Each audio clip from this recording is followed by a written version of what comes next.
Well, in this video, I'm going to be looking for maybe a little bit of advice. I'm realizing my channel has really been like a hobby dump for all of my studies. It's so hard to follow along, and the videos themselves are complicated. One leads to another, leads to another. It's really too big to follow along, really, in a YouTube manner like this. So my name is Dan Paulson, for those that don't know. Okay, so I think what I need to do is perhaps do something to accredit myself. I hate that because I am convinced that when this material was first written thousands of years ago, that people did not have doctorates and PhDs. They were just intelligent people that figured this out. Today, we're in this modern biases that if you don't have a PhD or a doctorate, you don't know what you're talking about. Meanwhile, the PhDs and the doctorates aren't understanding that this material is all the same. They don't have it figured out.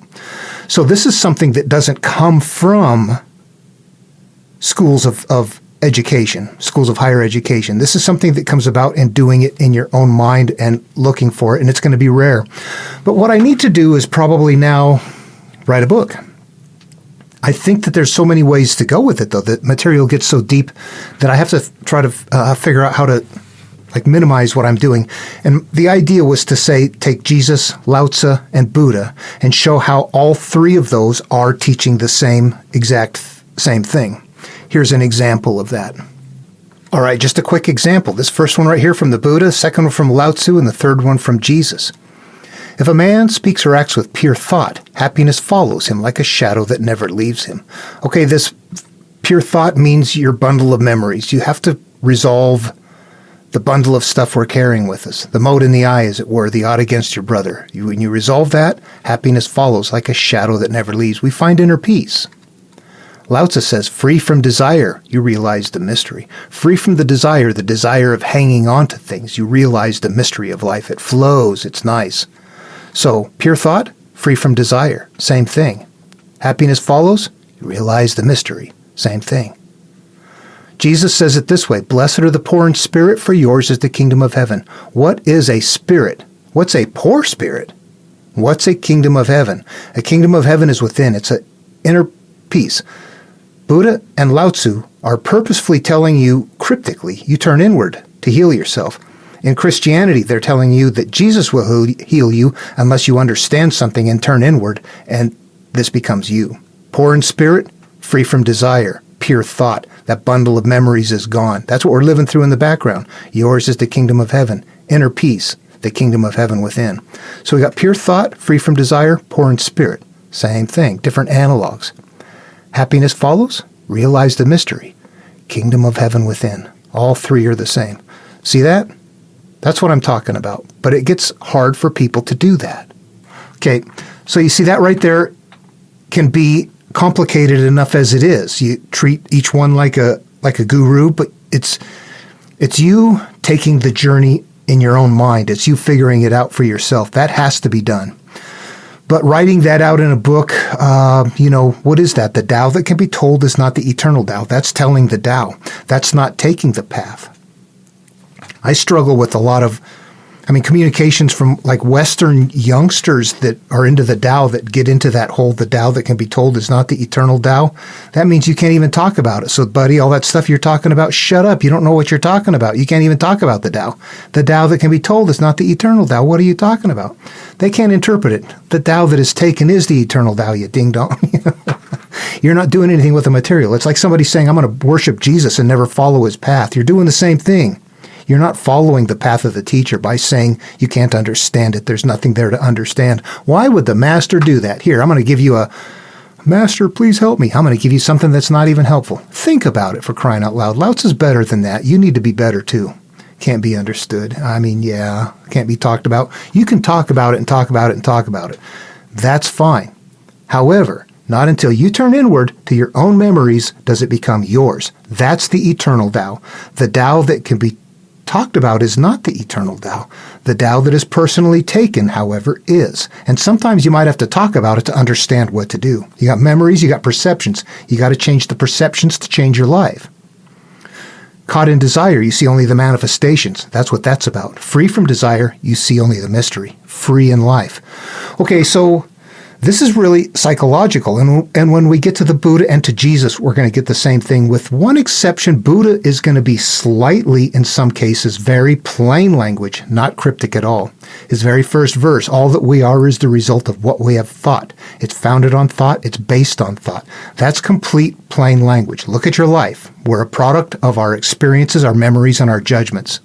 And the ones that we have that are unresolved bad ones continue to cycle out and control our life, the flow, the Tao, the path of life. So anyway, yeah, okay, so I'm getting into teaching about it instead of just talking about what it should be. This sequence right here is very basic, and it forms the basics for the human life template that then the stories are made on. However, the stories get huge, where this might tell you, naming is the origin of all particular things. That means you're having a memory at that time. You're storing away a memory. And you go somewhere else and read it, and it'll be like God saying, I will give this land to you and to all of your offspring. And you would think, what is that? But it's all up here. It's to you and everything that is going to be a part of you. This is your land up here. This is your space. What are you going to do with it? We can go back to Lao Tzu again and say we form clay to make a pot, but it's inside that gives it its value. That's us living life.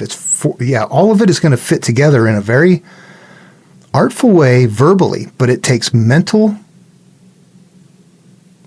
understanding of how to manipulate the verbiage. And would you be the one?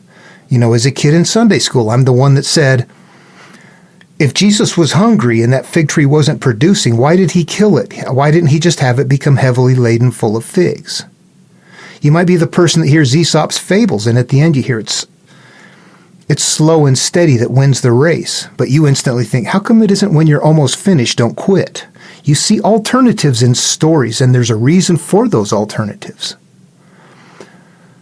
But not everybody observes those sorts of things, or their mind doesn't go in places like that. They just follow along with the story and listen.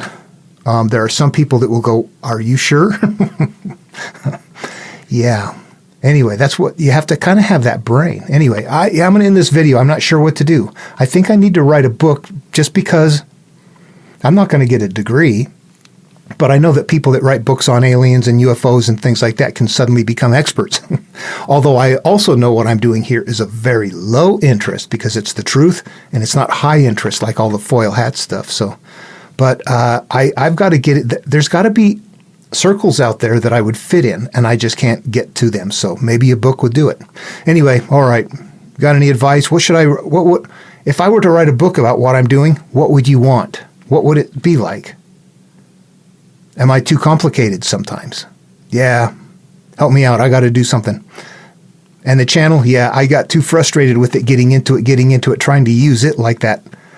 And it's I have to step back and realize what's happened with my channel, and that it's not just somebody adding things onto it, but it's a bunch of phony subscribers, but also that the subject matter has become very complex. It gets away from the gentle ease of trying to understand the Gospel of Thomas to, okay, this is about you. Turn inward and heal. Look at your memories. Look at your pain. Change your life that way. All of a sudden, people, boy, they want it lit nebulous. They don't like to have it understood for some reason. That's just so bizarre to me.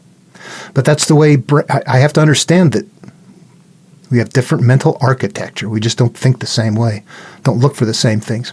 Anyway, yeah, so if you have anything, if you've watched my videos and have any ideas, and it's something that would, if it was a book, something that you might pick up and go, this is kind of a good or an interesting whatever.